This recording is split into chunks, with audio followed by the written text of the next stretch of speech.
Marcus had been standing guard at the palace gates for over 15 years. His tall frame and sharp eyes made him perfect for the job. Today felt different, though.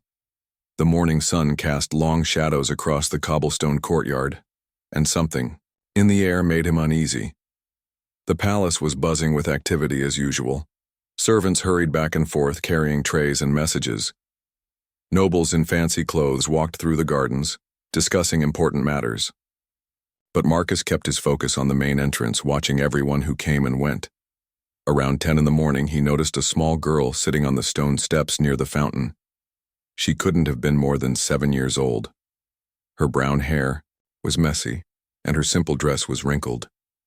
She seemed out of place among all the wealthy people around the palace. What caught Marcus's attention wasn't just her appearance, but how she was acting. The little girl kept looking toward the road that led to the palace. Her small hands were pressed against her knees, and she rocked back and forth nervously. Every few minutes, she would stand up, walk a few steps, then sit back down. Marcus had seen many children visit the palace with their parents. They usually ran around excitedly, amazed by the beautiful buildings and gardens. This girl was different. She looked scared and worried about something. As the morning went on, more visitors arrived at the palace. A group of merchants came to discuss trade agreements. Several foreign diplomats walked through the gates with their guards, but the little girl stayed in the same spot, watching the road with intense focus. Marcus decided to keep a closer eye on her. He moved slightly to get a better view while still maintaining his position. The girl hadn't noticed him watching her yet. She was too focused on whatever she was looking for on the road. Around noon, the girl suddenly stood up straight. Her body became tense, and she took several steps toward the road. Marcus followed her gaze and saw what had captured her attention. A dark vehicle was approaching the palace slowly. It was an unusual sight because most visitors came in bright, decorated carriages that showed their wealth and status. This vehicle was different. It was completely black with no decorations or family symbols. The windows were covered with dark curtains, making it impossible to see inside. Even the horses pulling it were black, which was uncommon for royal visits. The little girl's behavior changed dramatically. When she saw the vehicle, she started moving her hands frantically as if trying to signal someone. Her eyes grew wide with fear, and she began backing away from the road while still watching the approaching carriage. Marcus felt his training kick in. Years of experience had taught him to trust his instincts, and right now, every instinct was telling him something was wrong.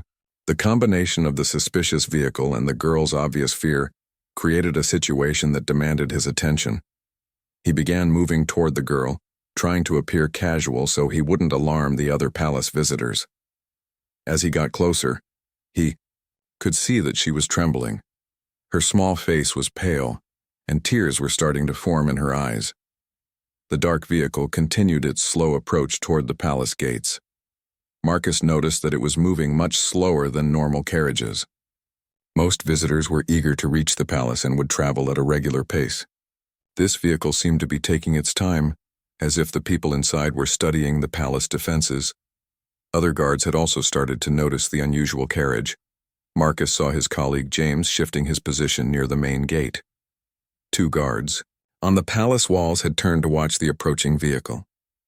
The tension in the air was becoming obvious to anyone paying attention, but Marcus's main concern remained the little girl. She was now backing away from the fountain area, moving toward the palace walls. Her eyes never left the dark vehicle, and her fear was growing more obvious with each passing moment. As the vehicle came closer, Marcus could see that the driver was wearing a hood that covered most of his face. This was highly unusual because palace protocol required all visitors to be easily identifiable. The fact that the driver was hiding his appearance raised immediate red flags. The little girl suddenly stopped moving and turned to look directly at Marcus. For the first time since he'd been watching her, their eyes met. What he saw in her young face made his blood run cold. It wasn't just fear.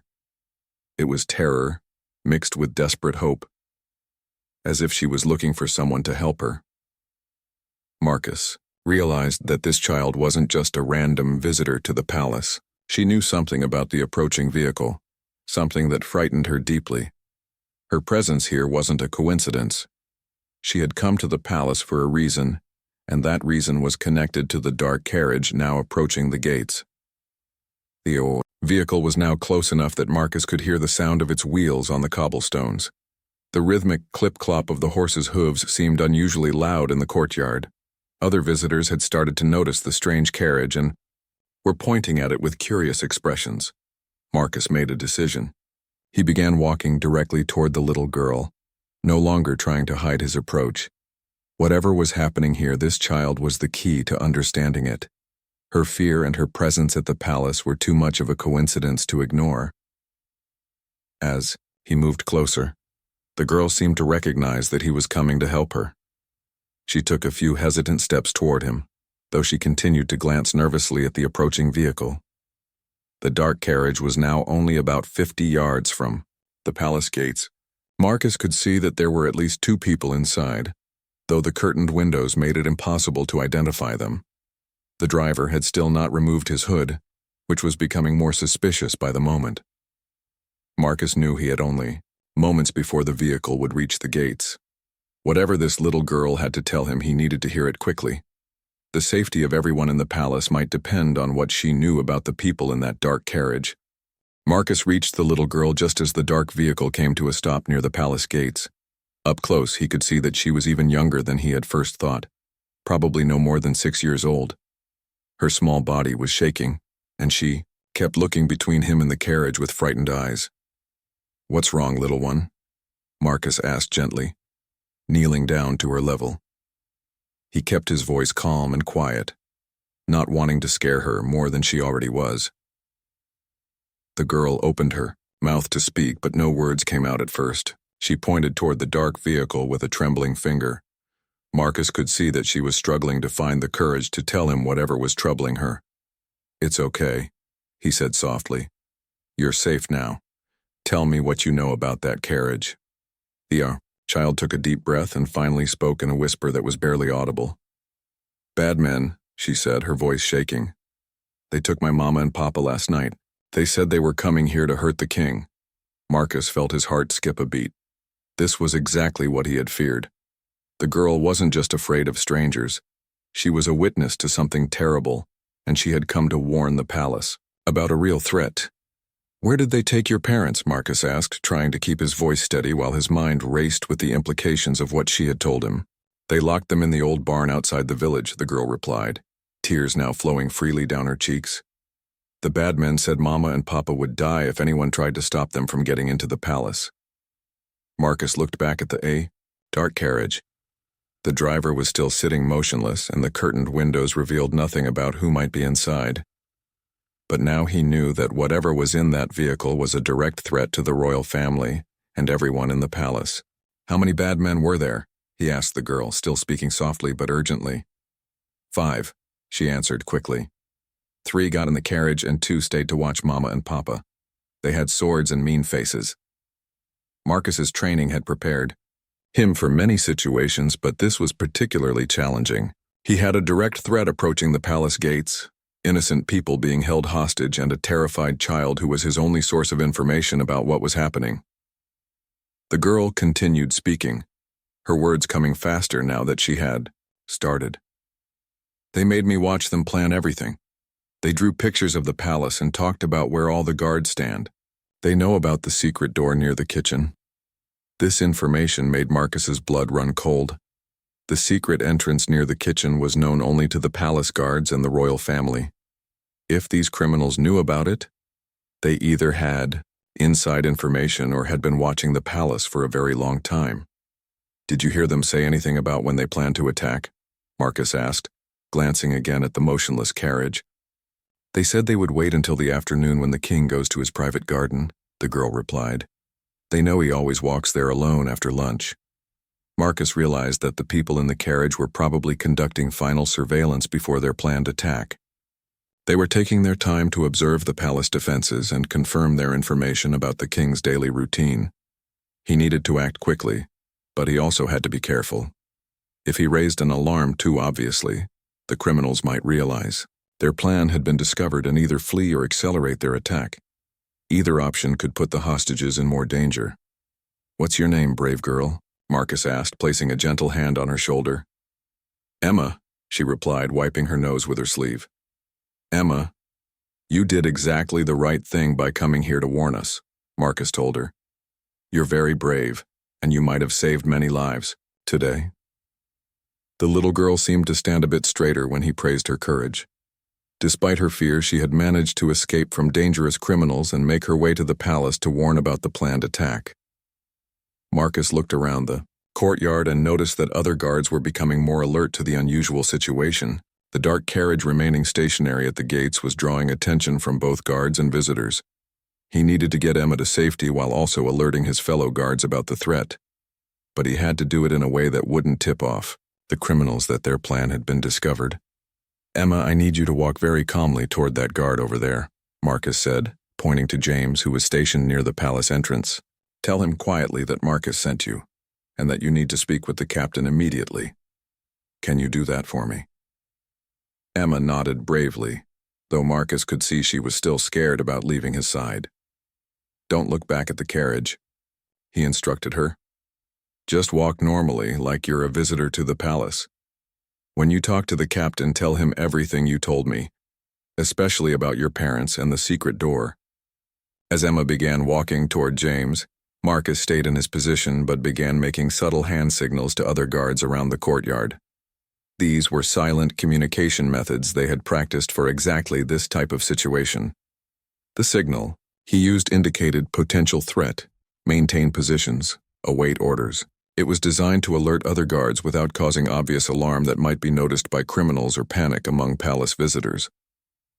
Marcus then began moving slowly toward the dark carriage, trying to appear like he was conducting a routine security check. As he got closer, he could see that the horses were breathing heavily, as if they had traveled a long distance quickly. The driver finally moved slightly, adjusting his position on the seat. Marcus could see part of his face under the hood now, and what he saw confirmed his worst fears. The man had several scars on his cheek and a cold, calculating expression that Marcus recognized from his years of dealing with dangerous criminals. Behind the curtained windows, Marcus could hear quiet voices having what sounded like an urgent conversation. He couldn't make out the words, but the tone suggested they were making final preparations for something important. Marcus continued his casual approach, knowing that he needed to get close enough to assess the threat, while also buying time for Emma to reach the captain and for other guards to prepare for action. The success of stopping this attack would depend on perfect timing and coordination. Too early, and the hostages could be killed. Too late, and the king and everyone in the palace would be in mortal danger. Marcus was now close enough to the dark carriage to hear the conversation inside more clearly.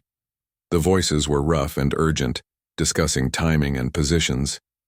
One man was giving orders to the others, speaking in short, clipped sentences that suggested military training.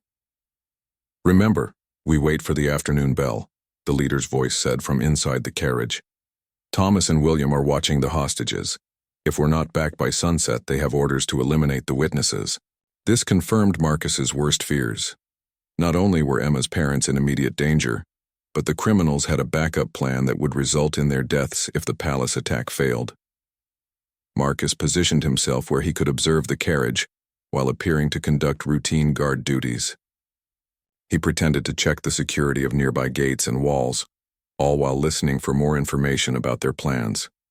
From the corner of his eye, he saw Emma reach James successfully. The young guard listened to her whispered message, and Marcus could see his expression change from confusion to alarm. James immediately began escorting Emma toward the palace interior, where she would be safe and could speak with Captain Rodriguez. The conversation in the carriage continued, giving Marcus more details about their attack plan. "The girl's information was accurate," another voice said. "The king does walk alone in the private garden every afternoon. We'll have a clear shot from the tree line." Marcus realized that Emma had been forced to provide information about the king's daily routine. The criminals had used her knowledge of the palace, gathered from previous visits with her parents, to plan their attack. "What about the guards?" a third voice asked. "3 at the garden entrance, 2 patrolling the perimeter," the leader replied.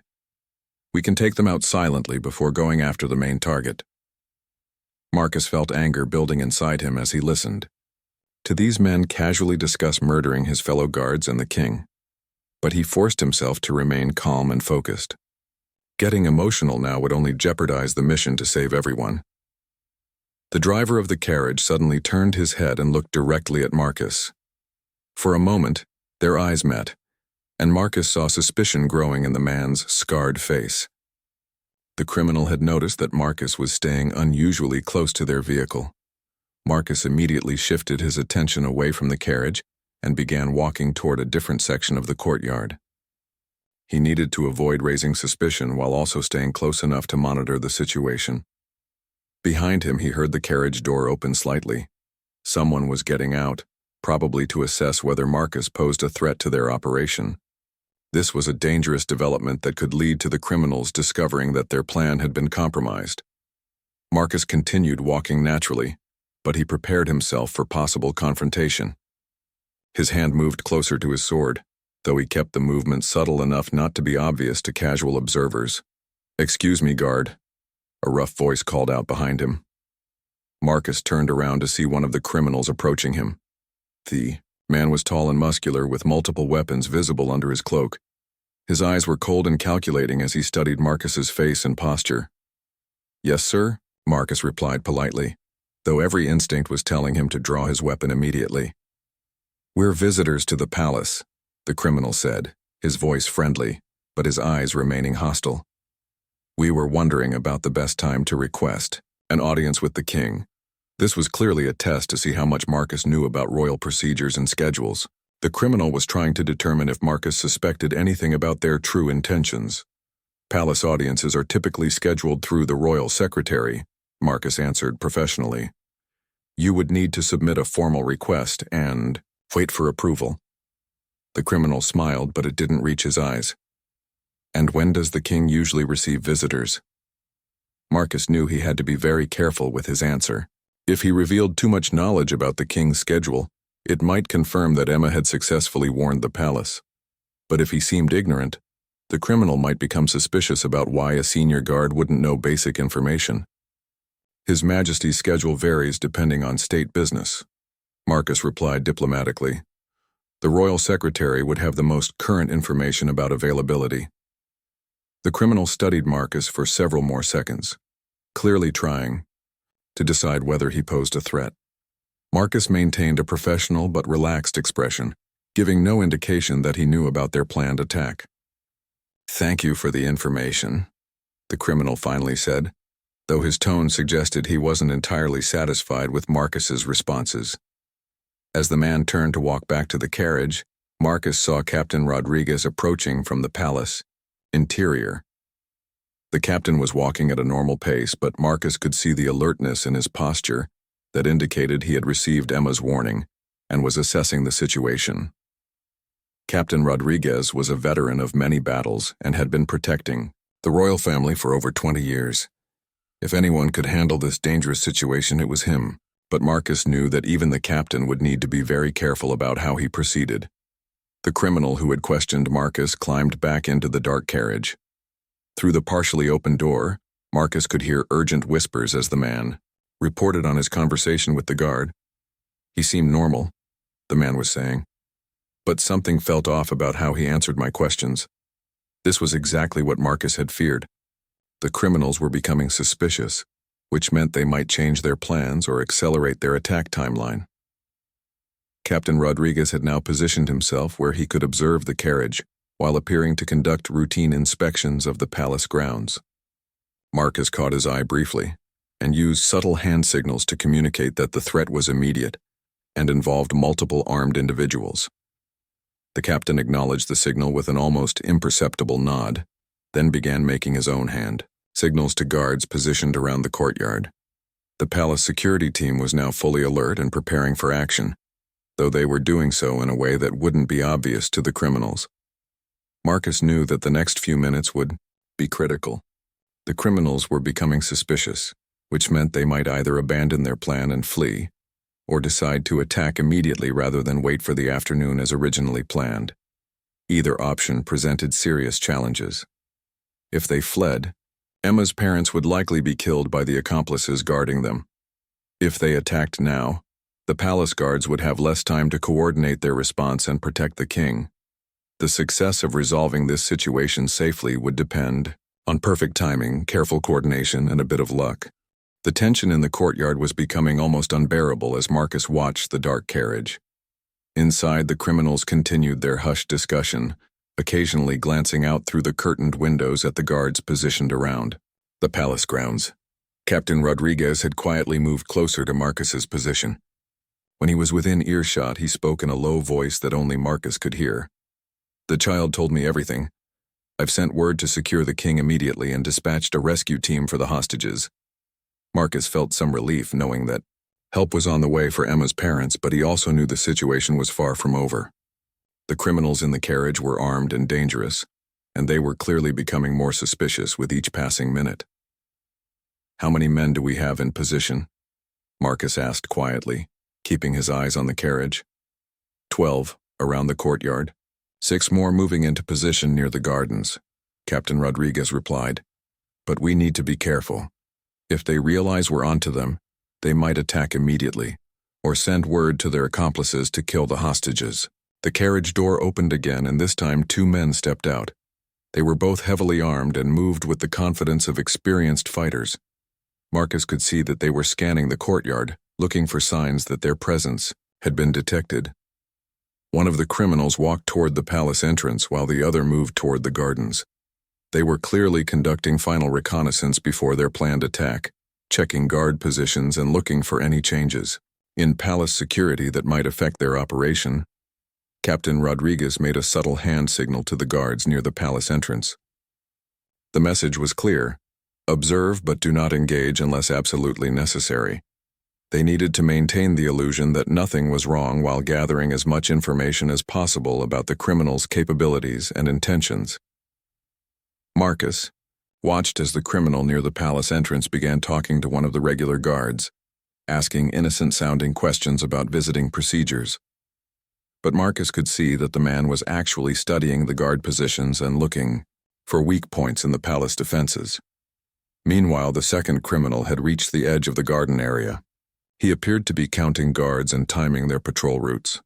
Everything he was doing confirmed that they had spent considerable time planning this attack and had detailed knowledge of palace security procedures. "They're professionals," Marcus whispered to Captain Rodriguez. "This isn't just a desperate attempt by common criminals. These men have military training and inside information." Captain Rodriguez nodded grimly. "That's what worries me most. Someone has been feeding them information about our procedures and the king's schedule." The possibility of a traitor within the palace staff made the situation even more dangerous. If someone on the inside was helping the criminals, they might have information about the guard's current response to the threat. The criminal, who had been questioning the guard at the palace entrance, suddenly stopped his casual conversation and began walking quickly back toward the carriage. His body language had changed dramatically, suggesting he had seen or heard something that alarmed him. Marcus saw what had caught the man's attention. Emma was visible through one of the palace windows, talking animatedly to someone inside. If the criminal recognized her as the missing daughter of their hostages, he would know immediately that their plan had been compromised. "They've spotted the girl," Marcus said urgently to Captain Rodriguez. The captain immediately began making more obvious hand signals to the guards around the courtyard. The time for subtle preparation was over. They needed to be ready for immediate action. The second criminal also began moving quickly back toward the carriage. Both men were now clearly agitated and were speaking urgently to each other as they approached their vehicle. Inside the carriage, Marcus could hear voices becoming louder and more urgent. The leader was giving rapid orders to his men, though Marcus couldn't make out all the words. "Change of plans," he heard the leader say clearly. "We move now." This was exactly what Marcus had feared would happen. The criminals had realized their operation was compromised and were now prepared to attack immediately, rather than stick to their original timeline. The driver of the carriage suddenly cracked his whip, and the horses began moving toward the palace entrance at a much faster pace than before. The criminals were no longer trying to maintain the appearance of being normal visitors. Marcus drew his sword and began running toward the carriage, knowing that he had only seconds before the attack began. Around the courtyard, other guards were also drawing their weapons and moving to intercept the threat. Captain Rodriguez was shouting orders to coordinate the response. "Protect the king. Secure all entrances. Don't let them reach the palace interior." Carriage was now moving fast enough that it would be difficult to stop before it reached the main entrance. Marcus realized that the criminals were planning to crash directly through the palace doors, using the speed and weight of their vehicle as a weapon. As he ran, Marcus could see weapons appearing from inside the carriage. The criminals were preparing to fight their way into the palace, knowing that their element of surprise was gone but determined to complete their mission anyway. Other palace visitors in the courtyard began screaming and running for safety as they realized what was happening. The peaceful afternoon had suddenly turned into a battlefield, with the safety of the king and everyone in the palace hanging in the balance. Marcus pushed himself to run faster, knowing that every second counted. The carriage was now only yards away from the palace entrance, and the guards stationed there were drawing their swords to meet the attack. The sound of steel being drawn from sheaths filled the air as guards throughout the courtyard prepared for battle. The criminals had made their choice to fight rather than flee, and now everyone would face the consequences of that decision. Marcus could see the determination in the faces of his fellow guards as they prepared to defend the palace and the royal family. They had trained for situations like this, but none of them had expected to face such a well-planned and coordinated attack. The dark carriage was now close enough that Marcus could see the cold expressions on the criminals' faces. These were men who had killed before and were prepared to kill again, to achieve their goal of assassinating the king. The dark carriage crashed into the palace gates with tremendous force, splintering wood and sending metal fragments flying through the air. The horses reared and screamed from the impact, but the vehicle had successfully breached the first line of defense. Marcus reached the carriage just as the criminals began pouring out of it. The first man who emerged was the leader, a tall figure with cold eyes and multiple scars across his face. He wielded two curved swords with deadly precision, immediately engaging the guards who had rushed to defend the entrance. "For the fallen kingdom!" the leader shouted as he fought, revealing that this attack was motivated by more than simple criminal intent. These men were political enemies seeking revenge against the current royal family. Marcus engaged the second criminal who emerged from the carriage. This man was younger but equally skilled with his weapon. Their swords clashed with a ringing sound that echoed across the courtyard as other battles raged around them. The driver of the carriage had also joined the fight, proving that all four men were experienced warriors rather than simple transportation. Captain Rodriguez was fighting him near the damaged gates, their movements swift and deadly as each sought an advantage over the other. Around the courtyard, palace guards were successfully containing the attack, but at a terrible cost. 3 guards were already down, though Marcus couldn't tell if they were dead or simply wounded. The criminals fought with the desperation of men who knew they would not survive this encounter.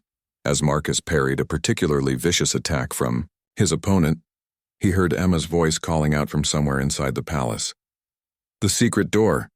They talked about the secret door. Her warning reminded Marcus of the crucial information she had provided earlier.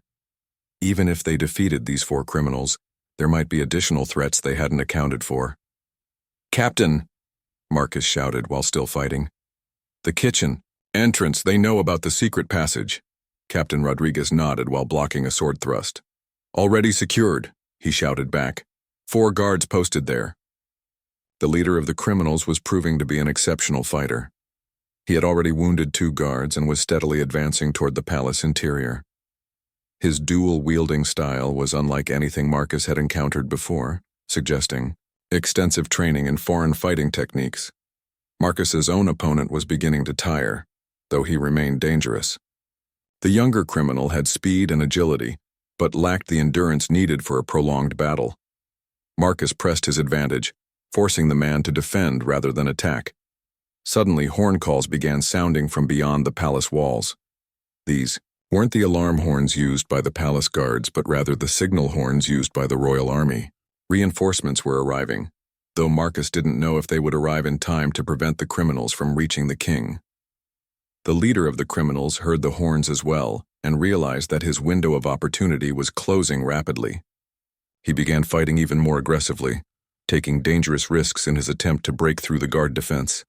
"The king dies today," the leader screamed, launching himself toward the palace doors with both swords raised.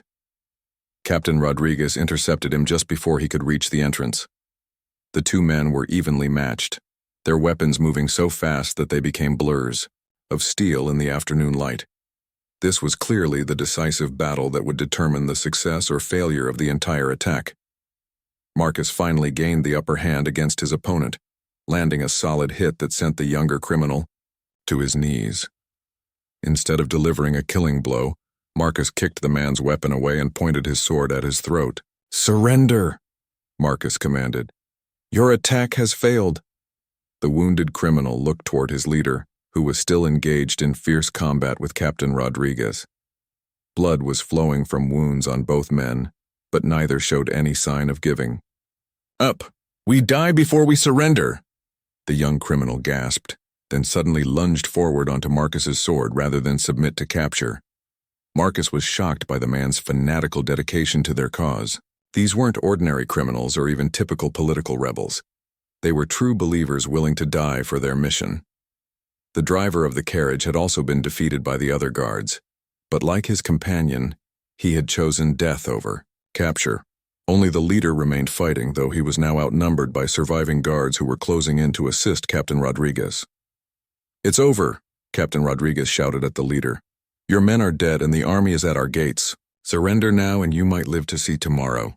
The leader paused in his attack and looked around the courtyard. He could see that his carefully planned operation had completely failed. The king was safe, his men were dead, and he was surrounded by hostile guards. But instead of surrendering, the man smiled with grim satisfaction. "You think this ends here?" he asked. "We are just the beginning. Others will come, and eventually, we will have our revenge." Before anyone could stop him, the leader raised both swords and charged directly at the group of guards surrounding him. It was clearly a suicide attack, designed to take as many enemies with him as possible. Marcus and the other guards fought defensively, trying to subdue the man without being killed themselves.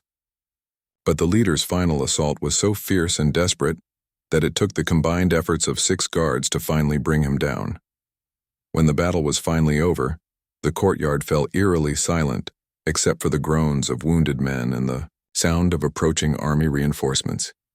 The immediate threat to the palace had been eliminated, but the leader's final words suggested that this attack was part of a larger conspiracy. Captain Rodriguez was breathing heavily and bleeding from several wounds, but he was alive and still standing. He looked around at the carnage in the courtyard and began assessing the damage to both his men and the palace defenses. "Status report," he called out to the surviving guards. 3 guards wounded, none dead, came the reply from James, who had emerged from the palace interior where he had been protecting Emma and coordinating with the king's personal guard. Marcus felt relief wash over him as he realized they had successfully defended the palace without losing any of their own men. The criminals had been skilled and determined, but the guards' training and preparation had proven superior. However, the most important question still remained unanswered. Were Emma's parents still alive, and would the rescue team reach them before the remaining criminals realized their attack had failed? As the dust settled in the palace courtyard, Captain Rodriguez immediately turned his attention to the most urgent remaining concern. The rescue mission for Emma's parents was still underway, and time was running out before the remaining criminals would expect their accomplices to return. "Marcus, take 4 men and ride to the old barn outside the village," Captain Rodriguez ordered, despite his own wounds. "The rescue team will need backup, and those hostages must be saved." Marcus quickly selected his best men and prepared for immediate departure. As they mounted their horses, Emma appeared in the palace doorway, her small face filled with worry for her parents. "Please bring them home safely," she called out to Marcus, her voice carrying all the hope and fear of a child who had already shown incredible courage. "We will," Marcus promised, though he knew the mission would be dangerous. The 2 criminals guarding the hostages would likely fight to the death rather than surrender, especially once they realized their main attack had failed. The ride to the village took nearly 30 minutes through winding country roads. As they approached the area, where Emma had said the barn was located, Marcus could see smoke rising from behind a hill. His heart sank, fearing that the criminals had already carried out their threat to kill the hostages. But as they crested the hill, Marcus saw that the smoke was coming from a small campfire, not from the barn itself. The rescue team had arrived first and was already engaged in battle with the 2 remaining criminals. The scene was chaotic but encouraging. 6 palace guards were fighting 2 desperate men outside the old barn, while smoke from inside suggested that someone had started a fire, possibly to create confusion or destroy evidence. Marcus and his reinforcements charged into the battle, quickly overwhelming the remaining criminals. Unlike their companions at the palace, these 2 men chose to surrender when they realized they were completely outnumbered. "The hostages!" Marcus shouted as soon as the criminals were secured. "Inside the barn," one of the rescue team members replied. "We got them out before the fire spread." Marcus ran toward the barn and saw Emma's parents sitting on the ground nearby, coughing from smoke but clearly alive. They were both tied up and looked exhausted from their ordeal, but neither appeared to be seriously injured. "Where's Emma?" the woman asked immediately when she saw Marcus approaching. "Is our daughter safe?" "She's perfectly safe at the palace," Marcus assured her as he cut their bonds. "In fact, she's a hero. Her warning saved the king's life, and probably saved both of you as well." Emma's father struggled to his feet, his face showing a mixture of relief and pride. "That little girl always was braver than anyone gave her credit for," he said with tears in his eyes. The rescue team quickly extinguished the fire in the barn before it could spread to other buildings. The captured criminals were bound and placed under heavy guard for transport back to the palace, where they would be questioned about the larger conspiracy their leader had mentioned. As they prepared for the return journey, Marcus questioned the 2 prisoners about their organization and any other planned attacks. At first, they refused to speak, but when they learned that their companions at the palace were all dead, one of them became more cooperative. "We're part of the Brotherhood of the Fallen Crown," the man admitted reluctantly. "Our families lost everything when the current king took power 20 years ago. We've been planning this revenge ever since." "How many others are in your organization?" Marcus demanded. "Dozens," the criminal replied. "But this was our best chance. The information we gathered, the inside knowledge we had, it took years to plan this operation." Marcus realized that while they had won this battle, the threat to the royal family was far from over. The Brotherhood would likely attempt other attacks in the future, though hopefully none as well coordinated as this one had been. The journey back to the palace was much more pleasant than the urgent ride out had been. Emma's parents rode double, on one horse, holding each other tightly and speaking quietly about their ordeal. Despite their exhaustion, they were eager to be reunited with their brave daughter. As they approached the palace gates, Marcus could see that repairs were already underway on the damage caused by the criminals' carriage. The broken gates were being reinforced and additional guards had been posted at all entrances. Emma was waiting in the courtyard with Captain Rodriguez, who had refused medical treatment for his wounds until all his men had returned safely. When she saw her parents riding through the gates, the little girl ran toward them with tears of joy streaming down her face. The reunion was emotional for everyone present. Emma's parents swept her up in their arms, holding her tightly as they thanked her for her incredible bravery. The other guards watched with smiles, knowing that this happy ending was the reward for their successful defense of the palace. "You saved everyone," Emma's mother whispered to her daughter. "The king, the guards, and us too." Captain Rodriguez approached the family with a formal expression, though Marcus could see the warmth in his eyes. "By order of His Majesty the King," he announced, "Emma is hereby awarded the Medal of Courage for her exceptional bravery in warning the palace of imminent danger." Emma's eyes widened in amazement as Captain Rodriguez placed a beautiful gold medal around her neck. She had gone from being a terrified child to being a recognized hero in the span of a single day. The king himself appeared in the courtyard, having insisted on personally thanking the girl who had saved his life. He was a kindly man in his 50s, with gray hair and gentle eyes that showed genuine gratitude. "Young Emma," the king said, kneeling down to her level, You have shown courage that would make seasoned soldiers proud. Your quick thinking and brave actions have saved not just my life, but the lives of everyone in this palace." Emma curtsied awkwardly, clearly overwhelmed by the attention from royalty. "I just wanted to help," she said simply. The king smiled at her innocence. "Sometimes the greatest heroes are those who simply want to help others," he told her. "You will always be welcome at this palace, and your family will always have the protection and friendship of the crown." As the sun began to set over the palace, Marcus reflected on the extraordinary day. A routine morning of guard duty had turned into a life-or-death battle against skilled assassins, all because a brave little girl had the courage to speak up when she witnessed something wrong. The immediate threat was over, but Marcus knew that the palace security would need to be strengthened. The Brotherhood of the Fallen Crown was still out there, and they would undoubtedly plan future attacks. However, today had shown that the palace guards were capable of handling even the most sophisticated threats when they worked together and had the right information. Emma and her parents were given quarters in the palace for the night, both for their safety and so they could recover from their ordeal. As Marcus watched the family walking toward the palace interior, still holding each other close, he felt a deep satisfaction in knowing that his choice to trust a frightened child had led to saving so many lives. The medal around Emma's neck caught the last rays of sunlight as she disappeared into the palace, a small but powerful reminder that heroes come in all sizes, and that sometimes the most important battles are won not with swords, but with the courage to speak the truth when it matters most. Captain Rodriguez placed a hand on Marcus's shoulder as they watched the family leave. "Good instincts today," he said simply. "That little girl owes her life to your decision to listen to her." Marcus shook his head. "We all owe our lives to her decision to trust us," he replied. "She's the real hero of this story." As night fell over the palace, the guards resumed their positions with renewed vigilance. The attack had been defeated, the hostages rescued, and justice would eventually be served. But most importantly, a young girl's courage had reminded everyone that even in the darkest moments, hope and heroism could emerge from the most unexpected places.